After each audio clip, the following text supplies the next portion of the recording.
जैसे परमात्मा ने हम आत्मा रूपी सीताओं को रावण रूपी विकारों की कैद से छुड़ाया है, ऐसे ही उनके बाकी के बच्चों को भी सेकंड में मुक्ति जीवन मुक्ति की राह दिखाने की, उन्हें भी पाप और वर्षे की याद दिलाने की, देह अभिमान को छोड़ महावीर बन सेवा करने की सदगति दाता परमपिता परमात्मा की हम आत्माओं के लिए आज की मुरली से शिक्षाएं। हमें समझ मिली है कि परिस्थितियां अपनी ही बनाई हुई हैं और जो बनाई हैं उनका सामना भी करना है, फिर चाहे वो अच्छी लगे या कड़वी। ये सृष्टि का नियम है कि जो हम अपनी सोच बोल कर्म से बनाते हैं वो सामने आएगा। अज्ञानतावश हमने देह अभिमान में कड़वी परिस्थितियां बनाई हैं, लेकिन बनाई हैं तो बच नहीं सकते हैं। रहम दिल परमात्मा सब सहज करने के लिए नथिंग न्यू की युक्ति बताते हैं और उमंग उत्साह दिलाते हैं कि कल पहले भी हमने नॉलेजफुल होकर और याद में रहकर पार की थी, अब तो बस वही रिपीट करना है। स्मृति से मौज की स्थिति का अनुभव करेंगे, परिस्थितियों को देखकर विचलित नहीं होंगे, बल्कि अचल अडोल रहकर उन्हें पार करेंगे। परिस्थितियों से व्यक्तियों से नाराजगी नहीं होगी, क्योंकि समझ है कि अपने ही पापों का बोझा हल्का हुआ और हिसाब किताब चुकतो हो गया। शांति से चुकतो करने से हम खुद को तो बोझ से मुक्त करते हैं, दूसरी आत्मा को भी मदद करते हैं। वो आत्मा भी हिसाब लेकर शांत हो जाती है, परिस्थितियां भी शांत हो जाती हैं। ड्रामा के राज को जानने से नथिंग न्यू का पाठ पक्का हो जाता है, जो प्रश्नों को समाप्त कर निश्चिंत रहे परमात्मा की याद में रहने का बल देता है और नए परिवर्तन का स्वागत करने का उमंग उत्साह देता है। लोगों के लिए विनाश है, डर है, क्योंकि उन्हें मालूम नहीं कि आगे क्या होगा। हमारे लिए ये नई सृष्टि का आगमन है। ब्राह्मण बनना अर्थात परमात्मा का बनना। जब उनके बन गए तो उनका श्रीमत रूपी हाथ और साथ तो सदा है ही। हर बात की समझ भी है, इसलिए मौज की स्थिति है। हिसाब किताब से हल्के हो रहे हैं, इसलिए कल्याणकारी परमात्मा की याद में दिल में सदा यही गीत बजता है, वाह बाबा और ये वाह मेरा भाग्य कि हमें उनका साथ मिला और सही मार्ग मिला। दुनिया में भले चारों तरफ हलचल है, परिस्थितियां भी वैरायटी आ रही हैं, लेकिन कोई आश्चर्य नहीं, क्योंकि मालूम है कि ये परिस्थितियां क्यों आ रही हैं। इसलिए परमात्मा की श्रीमत के प्रमाण फुल स्टॉप लगाकर क्या करना है उस पर ध्यान केंद्रित हो जाता है। समझ मिली है कि स्मृति स्वरूप और स्वस्थिति में रहकर उन्हें साइलेंस की शक्ति से पार करना है।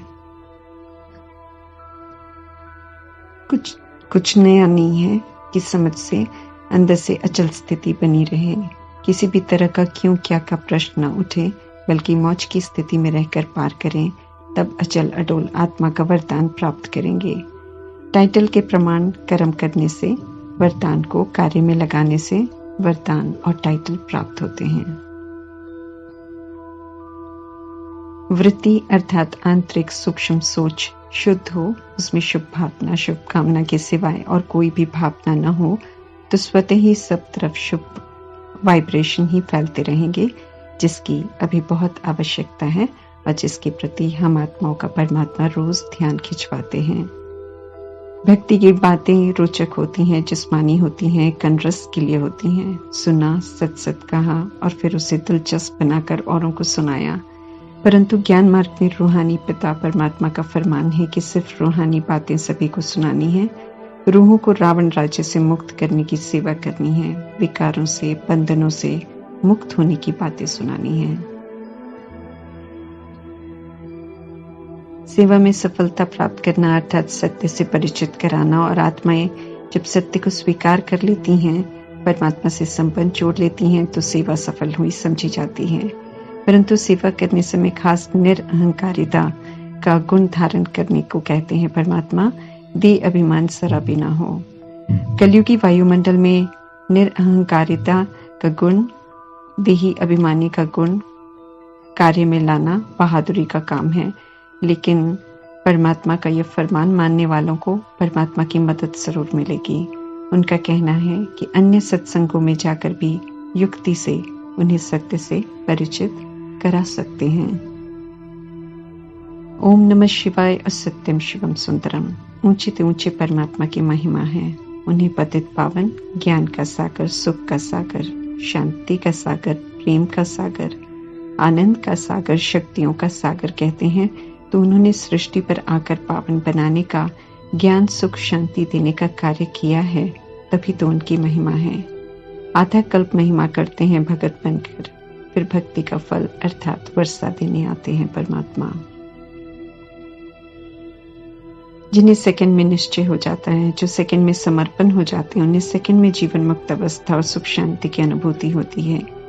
घर गृहस्थ में रहते हुए भी प्रभु समर्पण कर जीवन मुक्ति का वर्षा पा सकते हैं। सतयुग का वर्षा संपूर्ण जीवन मुक्ति का वर्षा है।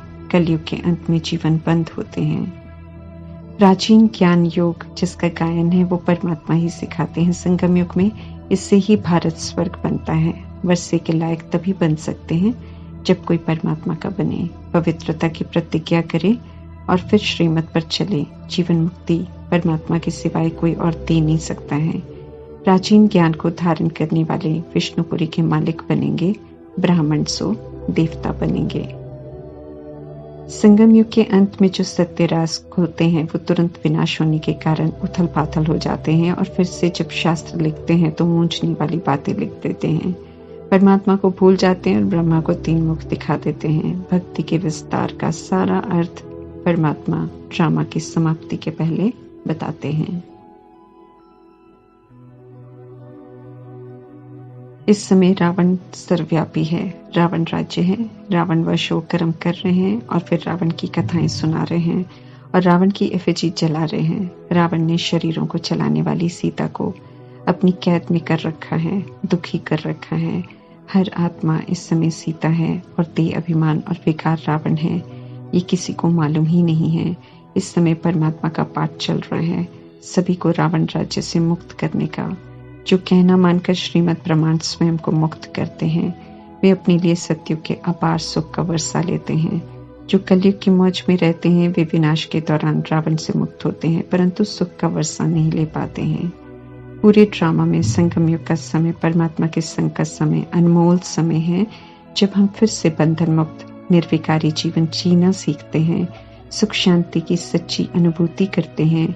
उनके संग आकर जीवन जीने का अर्थ क्या है वो समझते हैं।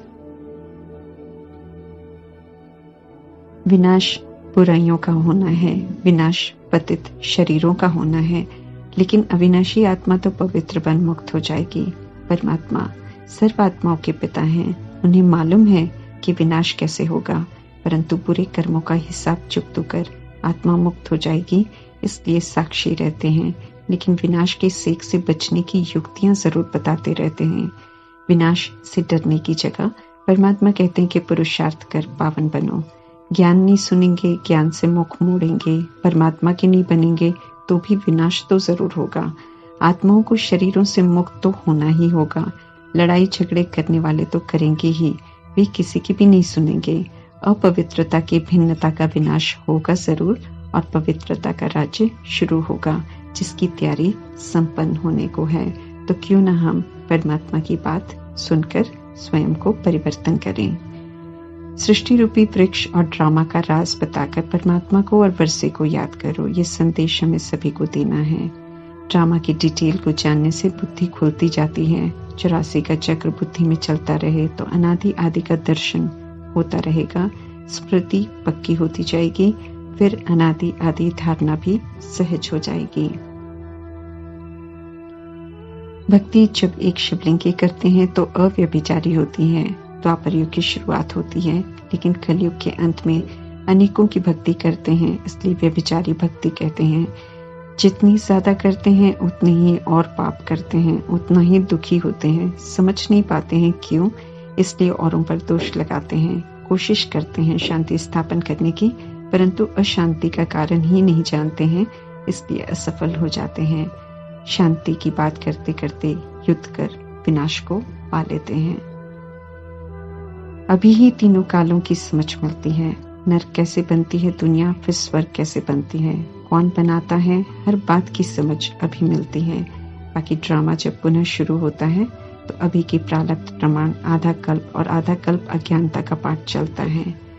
हनुमान महावीर भी अभी के पुरुषार्थ का स्वरूप है। जब आत्मा जन्म जन्मांतर के देह अभिमान की पूंछ को योग बल से भस्म करती है और फिर श्रीमद् प्रमाण देही अभिमानीपन सेवा करती हैं और परमात्मा संग संबंध जुड़वाने में सफलता प्राप्त करती हैं।